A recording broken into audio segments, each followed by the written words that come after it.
I'm from the east side of Long Beach, the best side of Long Beach, the worst side of Long Beach. As a kid, it was messed up sometimes, you know, like, you don't have to be a gang member. They used to chase us down for being black sometimes.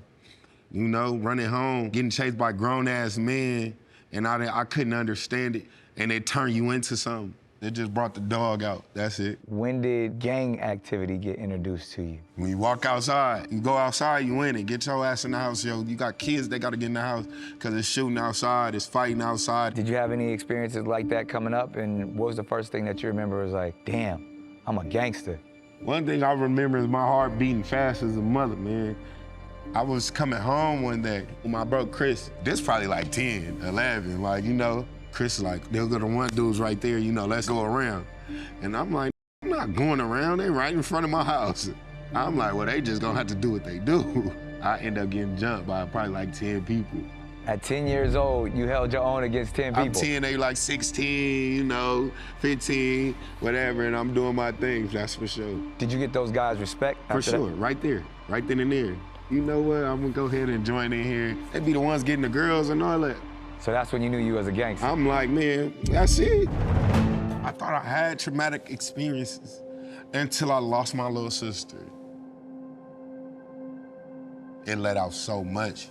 I've never really cried as a teen all the way into my 20s. That surpassed anything I ever went through in my life. My little sister, she was wild. She used to hang out with some girls in Watts, on 92nd Street in Watts. So my sister ended up hanging around with them and ended up getting put on in Watts. She didn't take from nobody.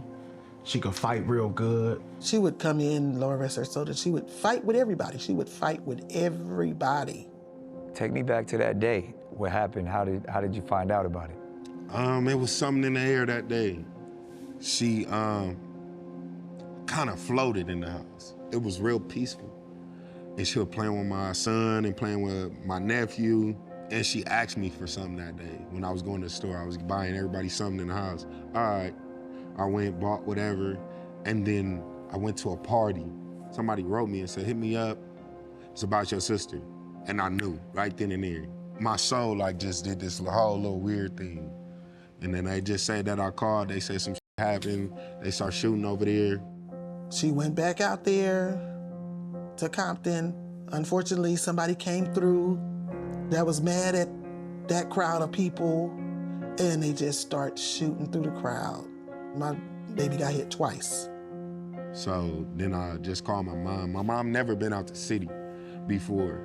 And just so happened she went to the Bay, because I got some uncles in the Bay. They was on the way coming back, and I told her, so they drove, met me there, and I just ran in there. I'm like, where my sister at? You know, my sister just got shot, say her name. The dude just staring at me. So as I'm about to go crazy, about to go big on him, like, you know what I'm saying? I'm talking to you. I hear this yell that I've never heard, but the voice is familiar, you know? It was my mom outside. I knew that moment, like it was, my life changed at that moment. Excuse me, I feel it right now. I had my gun on me, I was ready to go right then and there, but I couldn't, my body, it wouldn't let me.